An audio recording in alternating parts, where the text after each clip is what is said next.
gentlemen, here we are at B&W Development's real estate company celebrating the launch of their latest project. Parang Heat versus Hornets lang. Grabe yung aksyon sa game na to, mga idol. Wild ending. Dylan Brooks versus the 7-footer. Hinila sa leeg, mga idol. Si Dylan, nakakapangilabot na ending. May napadasal pa. Phoenix Suns versus the Portland Trail Blazers. Battle for 7th seed. Ang matatalo sa game na to ay may pag-asa pa. Battle for 8th seed naman. Ang mananalo sa Warriors at Clippers ang kakaharapin nila. Hindi madaling laban ito for the Phoenix Suns, mga idol, dahil may experience din ng Portland Trail Blazers, lalo na't andyan si Drew Holiday na siyang leading scorer naman sa first quarter with 11 points. Hindi pa bumabalik yung dating rhythm ni Dylan Brooks, mga idol. Simula kasi nang ma-injured si Dylan, struggle na ang player na to ng Phoenix Suns. Jalen Green, perfect sa field, mga idol, sa first quarter. Drew Holiday sa harap ni Dylan Brooks. Dikit ang laban sa first quarter. Mark Williams with the block kay Matisse Thybulle. Great first quarter din for Devin Booker, mga idol. 4 out of 6 sa field si D-Book. 4 out of 4 naman si Jalen Green. 22 points combined for the backcourt duo ng Phoenix. Drew Holiday, napakasuwabe naman ang step back 3-pointer na to from top of the key. Hindi pa kumakana ang all-star ng Portland si Danny Avdia. 2 points lamang sa opening quarter. Devin Booker, mga idol, nice fake kontra kay Jeremy Grant. Step through for Devin Booker. Dikit ang laban sa first quarter, lamang-lamang ng dalawa ang Phoenix Suns 33-31. Danny Avdia to beat the clock. Driving layup. Di pa nakakapag-anga si Dylan Brooks dahil tinatamaan ng malas ang player na to ng Suns. Shayton Sharp with a 3-pointer. Lamang na ang Portland Trail Blazers 34-33. And Donovan Clingan extends the lead with a dunk. Nagsimula ng malasi naman si Jalen Green. Sunod-sunod na mintes, mga idol, for the Filipino-American guard. Questionable yung kanyang mga shot selection, mga idol. Mababa ang shooting niya. 31% lamang sa 3-point area. Lowest 3-point percentage sa kanyang NBA career. Takeover mode na si Denny Avdia, 3-point basket at end 1 for Denny. Dito nagsimulang lumobo ang lamang ng Portland Trail Blazers. Fast break, Denny Avdia with the assist. Underrated itong Portland Trail Blazers, hindi gaanong pinag-uusapan ng mga NBA analyst at ang paborito nilang mananalo sa game na to, mga idol, ay ang Phoenix Suns. Marami ding mga fans ang hindi nakikita ang Portland Trail Blazers na lulusot sa NBA playoffs. Umabot lang naman ng 14 points ang lamang ng Trail Blazers sa Phoenix Suns. Merong isang key player ng Phoenix Suns na hindi nakapaglaro sa ngayon, itong si Grayson Allen na nagtamo ng hamstring strain sa laban nila kontra Lakers. X-Factor naman si Scoot Henderson na nilockdown niya si Devin Booker at maaasahan din ang shooting niya 60% sa field, 7 points so far for Scoot. Late clock situation, mga idol, Jalen Green over Scoot Henderson. Back in rhythm si Jalen Green, mga idol, at top. Didn't know any of this was happening, but it was really good to see her. You told me you've never seen him. No. I'm so excited. I mean, I watch him play on TV, and I'll sit there on the couch, and my dog hates when, because I'm clapping and yelling, and my dog doesn't like it, but my husband, when he goes to sleep, I'm waking him up, and I'm yelling when he doesn't make it, you know. About right. Yeah. Everybody else. I know it wasn't easy. You listening to a delusional 17-year-old, but hey, Yeah. we're sitting here in Los Angeles, No. California. No, that's exactly right. I'm so proud of you. I mean, you told me back then that you were going to do it, and I hope he does. But I'm more proud of you for being the good person. I see you with kids at camp. I see you with the older people, my dad. It just that makes me so happy. It just,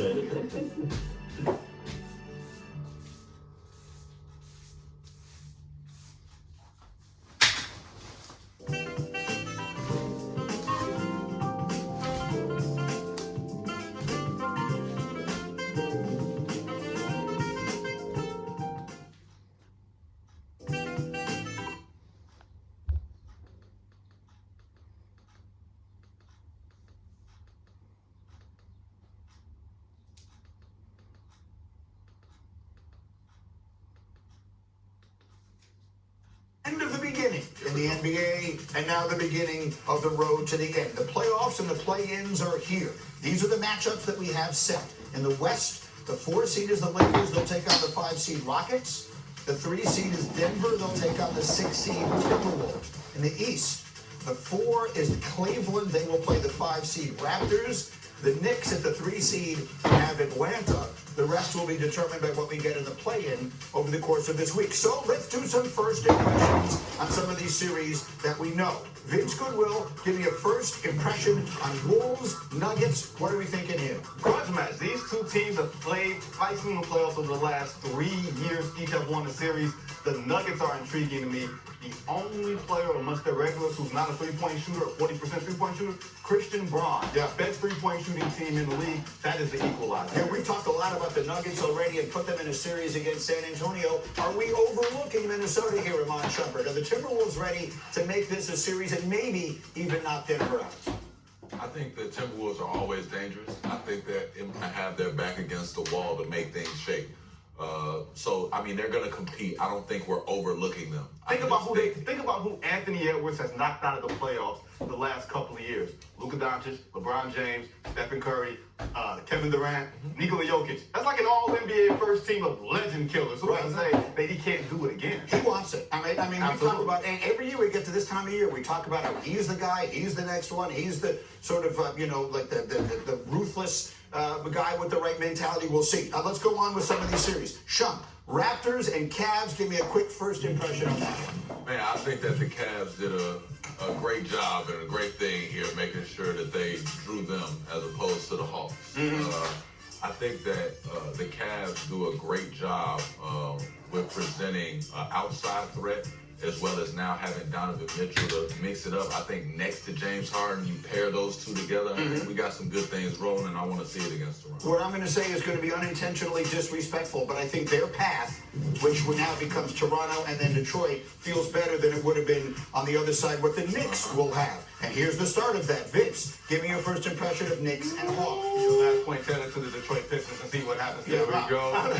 For the Knicks, this is a team that they probably didn't want to see. They probably would have loved to see the Toronto Raptors in round 1. But the Atlanta Hawks have just enough to give the Knicks problems with the length that they have with Tyson Daniels, Nickeil Alexander-Walker, Jalen Johnson. They have enough length that can bother the Knicks. We have Alan Hahn in here who does the Knicks games, and after the Knicks and Hawks played a great game, what was it, 2 weeks ago? You were here with me that morning, and Alan was like, for the Knicks fans who are saying we want Atlanta in the first round, are you crazy? Like, this is the last team the Knicks wanted to see. Yeah, seeing that, first off, it's the matchup problem. Right. Nickeil Alexander playing unbelievable right now, shooting the ball really well.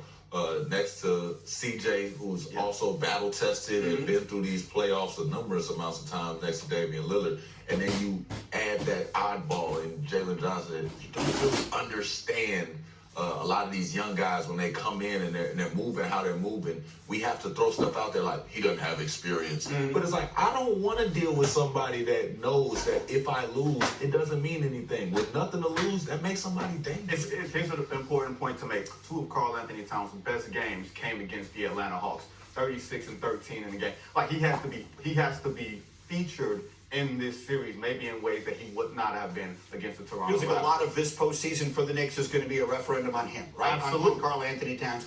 Take the challenge, Cat. And then there's one more. Take the challenge. Lakers. Shump, give me your first impression. We got KD on one side, LeBron on the other. Obviously, the 2 all-time greats going head-to-head. But in the series, what is your first impression of Houston and the Lakers? My first impression that this is going to be a gentleman's sweep. I just know LeBron James to come with pride, and I would love to see them sneak a game, but I don't expect them to do much at all with this series. Houston is too good defensively. Yeah, it's tough. We have another special guest here. There you go. There you go. D-Wood slides in. First we had Malika and Shanae and Drea. Now we got D-Wood, who is our resident Laker fan. Are we, like, I can't even fathom, if I'm a fan of the Lakers right now, how dejected I am. 3 weeks ago, we're going into this thing with a head of steam, and we got Luka, and we got Austin Reeves, and we got a real chance.